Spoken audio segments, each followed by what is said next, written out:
স্বস্তিক খুনের আসামিদের ধরে বড়বাবু সমস্ত প্রমাণ বের করে নিল। হ্যাঁ বন্ধুরা, গীতা এলএলবি ধারাবাহিকের আজকের পর্বে ধারাবাহিকের শুরুতে আমরা দেখতে পাই প্রিয়ম্পদা চ্যাটার্জি অগ্নিজিৎ মুখার্জিকে ফোন করে বলে, আপনি আমাদের বাড়িতে আসুন, যেহেতু আমি অফিসে যেতে পারছি না, বাড়িতে এসে কথা বললে ভালো হয়। কথা শেষ করে প্রিয়ম্পদা ফোনটা কেটে দেয়। তখন গীতা বলে, এই অ্যাডভোকেটের নামটা আমার খুব চেনা লাগছে, কোথায় যেন শুনেছি মনে হচ্ছে, কিন্তু মনে করতে পারছি না, মাথায় খুব যন্ত্রণা হচ্ছে। প্রিয়ম্পদা তখন বলে, তোমাকে এসব কিছু মনে করতে হবে না, এখন আমার সঙ্গে চলো, রান্নাঘরে আমাকে কাটাকাটি করতে হেল্প করবে। গীতা বলে, হেল্প কেন করব, আমি নিজেই অনেক ভালো রান্না করতে পারি, আমার রান্না সবাই আঙুল চেটে খায়। এরপর আমরা মুখার্জি বাড়িতে দেখতে পাই মেয়ে কাঁদছে এবং বলছে বাড়ির ছেলে হুট করে নিখোঁজ, এমনকি বাড়ির পুত্রবধূও নিখোঁজ, যে কিনা অন্তঃসত্ত্বা, কিছুদিন পরই তার সন্তান পৃথিবীতে আসবে, আর এখন সেই মেয়েটা নেই। অগ্নিজিৎ মুখার্জি বলে, আমি জানি না আমার ছেলে বেঁচে আছে কিনা মরে গেছে, তবে আমি কোনোদিনই তোমার গীতা বৌদিকে ক্ষমা করবো না।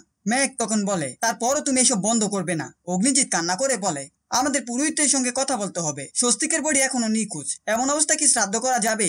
একটু পরে ইলিন এবং ঈশা এসে বলে, যেহেতু তুমি কি কিছু খাবে না? অগ্নিজিৎ মুখার্জি তখন কান্না করে বলে, আমার কিছু খেতে ইচ্ছে করছে না, আমি এখন কি খাবো, আমার সব শেষ হয়ে গেছে, আমার খুব কষ্ট হচ্ছে, সামলাতে পারছি না, আমার ভেতরটা একেবারে শেষ হয়ে যাচ্ছে। পরবর্তী দিশে আমরা পুলিশ স্টেশনে দেখতে পাই যারা স্বস্তিক মুখার্জিকে শুট করেছিল এবং গীতাকে মারধর করেছিল, সেই গুন্ডাগুলোকে পুলিশ ধরে নিয়ে এসেছে। বড়বাবু তাদের মারতে মারতে জিজ্ঞেস করে, গীতাকে তোরা কিভাবে মেরেছিস? গুন্ডারা ভয়ে ভয়ে গীতাকে মারার সমস্ত ঘটনা খুলে বলে।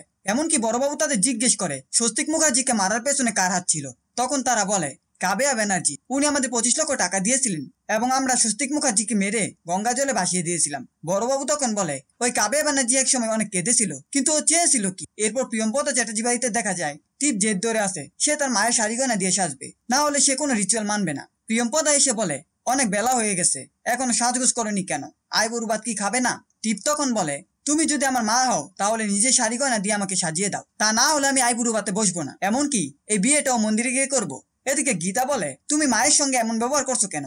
মায়ের সঙ্গে কেউ এমন ব্যবহার করে? টিপ রেগে গিয়ে বলে, আমি এখন তোমার কাছ থেকে শিখবো না কার সাথে কেমন ব্যবহার করতে হবে, তুমি একটি কথাও বলবে না, নিজের সীমার মধ্যে থাকো। প্রিয়ম্পদা তখন বলে, মেয়েটি অসুস্থ, ওর সঙ্গে এমন ব্যবহার করো না, আমি তোমার জন্য শাড়ি গয়না আনছি। এটা বলে টিপের মা শাড়ি গয়না আনতে নিজের রুমে যায়। অন্যদিকে টিপ তার হবু জামাইকে ফোন করে বলে, আমরা মন্দিরে গিয়ে বিয়ে করছি না, তুমি তোমার বন্ধুদের নিয়ে গাড়ি করে বরযাত্রী চলে এসো, আমি জানি তোমার কাছে টাকা নেই, টেনশন করো না, আমি টাকা পাঠিয়ে দেবো, এমনকি বিয়ে করে যাওয়ার সময় মোটা অঙ্কের টাকা, গাড়ি, ফ্ল্যাট এখান থেকে নিয়ে যাব, তুমি টেনশন করো না। টিপের কথা শুনে স্ত্রী বলে, তোর বর কি করে আর এসব কথা কেন বলছিস? টিপ বলে, ও কিছু করে না, তোমার এসব শুনলে চলবে না, বাধ্য তুমি। শেষ দৃশ্যে দেখতে পাই প্রিয়ম্পদা চ্যাটার্জি বাড়িতে অগ্নিজিৎ মুখার্জি এসেছে এবং প্রিয়ম্পদা চা নাস্তার জন্য গীতাকে পাঠিয়েছে। কিছুক্ষণ পর পুলিশ স্টেশন থেকে বড়বাবু অগ্নিজিৎ মুখার্জিকে ফোন করে বলে, স্বস্তিক মুখার্জির খুনের ব্যাপারে আমি অনেক তথ্য পেয়েছি, স্বস্তিককে মেরে ওরা গঙ্গায় ভাসিয়ে দিয়েছে।